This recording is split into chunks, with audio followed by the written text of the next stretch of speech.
Bismillahirrahmanirrahim. Assalamualaikum warahmatullahi wabarakatuh.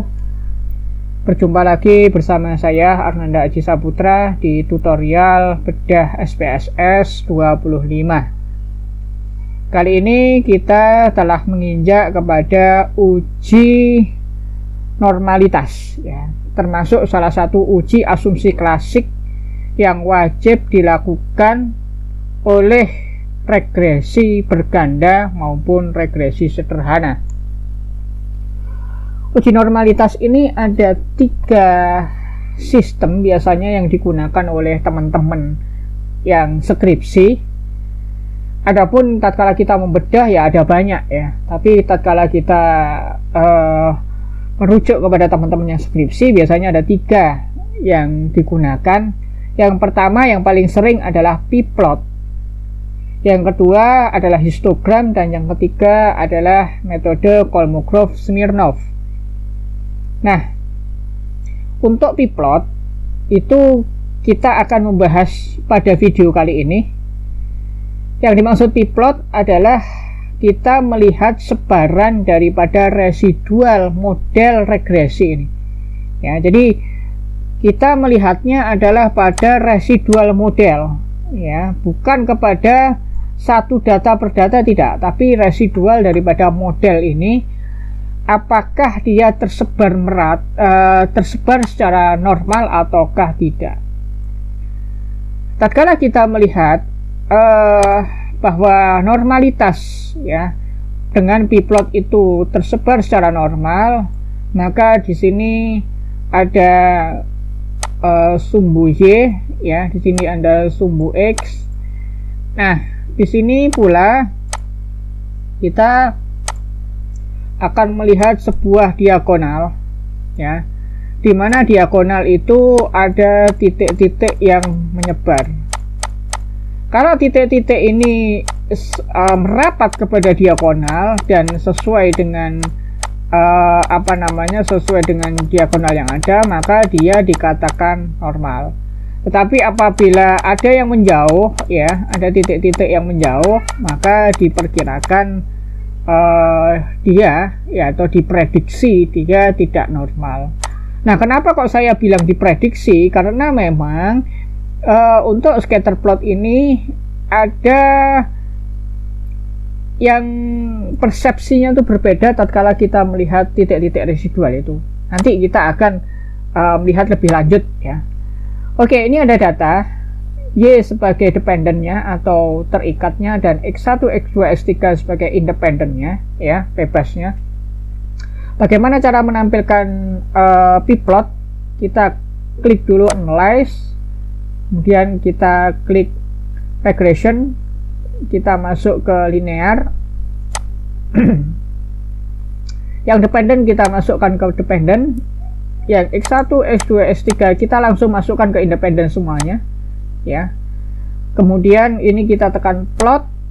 Nah, ini biarkan semuanya. Yang paling penting adalah kita klik normal probability plot, kemudian kita klik continue and OK.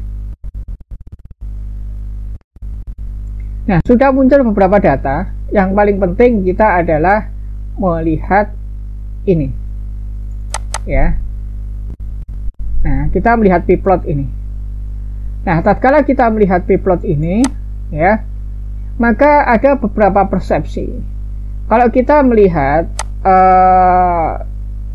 titik-titik yang ini ya, dengan titik-titik yang ini, kemungkinan kita bisa menyatakan bahwa dia adalah normal ya.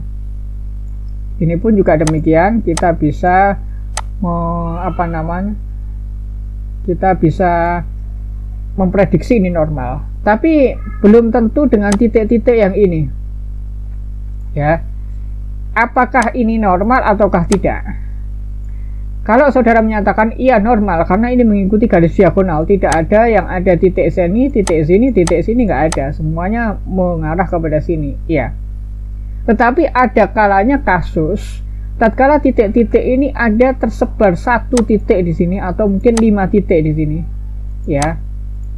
Nah, kemudian yang lainnya baru mengikuti normal. Apakah ini disebut normal atau tidak? Nah, ini sangat-sangat tidak bisa disatukan pendapat. Pasti tatkala menggunakan p-plot ini, namanya p-plot ya, tatkala menggunakan p-plot ini ya, teman-teman pada saat skripsi, kalau dosen pengujinya itu adalah dosen yang kritis, maka saudara akan ditanyakan ini apakah normal atau tidak, bagaimana cara membuktikan ini bisa dikatakan normal. Nah, maka dosen juga akan bisa menyanggah. Nah, ini ada beberapa titik yang tersebar, ini ada yang menjauh dan sebagainya. Sama seperti tatkala kita melihat linearitas kemarin ya, itu membuka ruang perdebatan yang ya cukup sengit ya, tatkala kita berhadapan dengan penguji yang memang kritis seperti itu. Maka dari itu kelebihan p-plot memang simple ya. Tatkala kita melihat p-plot ini secara sederhana ya, simple sekali, caranya juga mudah, tetapi tatkala kita melihat hasil ini bisa menjadi sebuah perdebatan tatkala ada banyak sekali titik-titik yang memang bisa membuka ruang ya untuk berdebat. Nah, gitu. Nah, maka dari itu bagaimana solusinya? Solusinya adalah dua, yaitu yang pertama ya. Yang pertama adalah dengan histogram ya. Histogram. Yang kedua adalah dengan Kolmogorov-Smirnov. Nah, di dalam histogram ini kita juga akan membahas kelebihan dan kekurangannya histogram.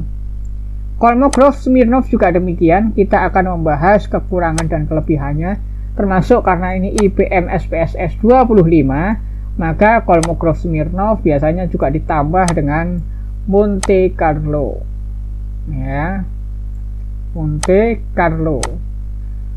Nah, apa ini yang disebut model Monte Carlo? Nanti insya Allah akan kita bahas pada saatnya, dan kita terlebih dahulu untuk video selanjutnya kita membahas histogram normality atau normalitas histogram ya. Biasanya ini memang digunakan untuk melihat normalitas sebuah data statistik. Demikian untuk lebih lanjutnya, kurang lebih mohon maaf apabila ada kesalahan. Insya Allah kita akan bertemu lagi di video selanjutnya. Assalamualaikum warahmatullahi wabarakatuh.